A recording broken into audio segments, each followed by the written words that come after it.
अगर आप भी चाहते हैं नए वीडियो एवं नए ऑडियो देखने एवं सुनने के लिए तो हमारे गोल्ड स्टूडियो चैनल को सब्सक्राइब जरूर करें एवं बेल आइकन दबाना ना भूलें।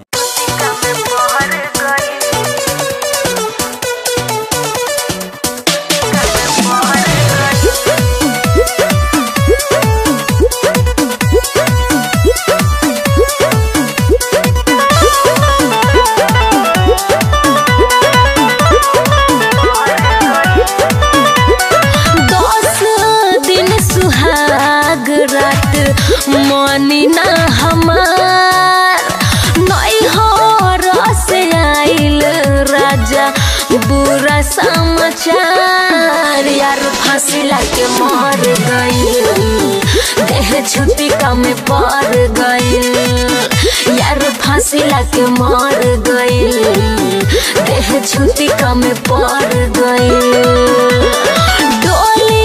हंसत भेजलस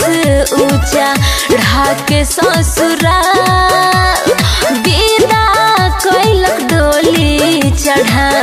हमके ससुराल यार फांसी लाके मर गई पानी छुट्टी का में पड़ गई जान फांसी लाके मर गई पानी छुट्टी का में पड़ गई।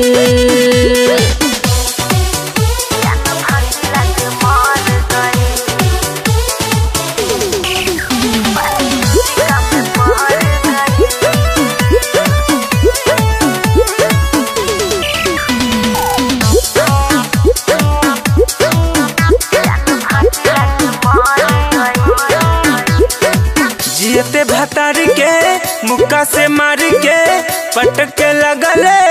मूरी रे प्यार में पिया तोरे फोरी ते चूरी रोके फोड़ले चूरी रे कोई बेचोली यारावे खोललक राही जे कुआरनु तू न देहिया छुवला अबले बोले को बारनु गम के धैले बाटे हम के बुखार अरे तू तो निर्मोही हाल बुझना हमार यार फांसी लाके मर गई पानी छुट्टी का में पड़ गई जान फांसी लाके मर गई देह छुट्टी का में पड़ गई।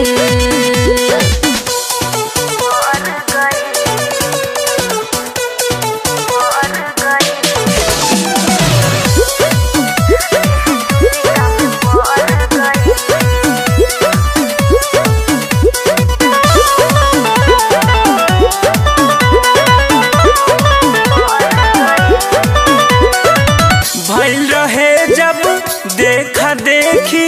प्रभात से बातें छुपैले रे कहले न हमसे राजू पिया यार के बानी फसैले रे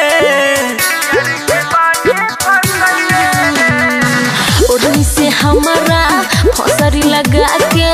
गइल बयरवा मोर हो तू यदि हम पे अचरंग लगाइबो पीले में लगले माहूर हो तू मोह करो नहीं पियावा हमार अरे ओढ़नी निशानी काहे दिल रही यार जान फांसी लाके मर गई पानी सोचावा में पड़ गई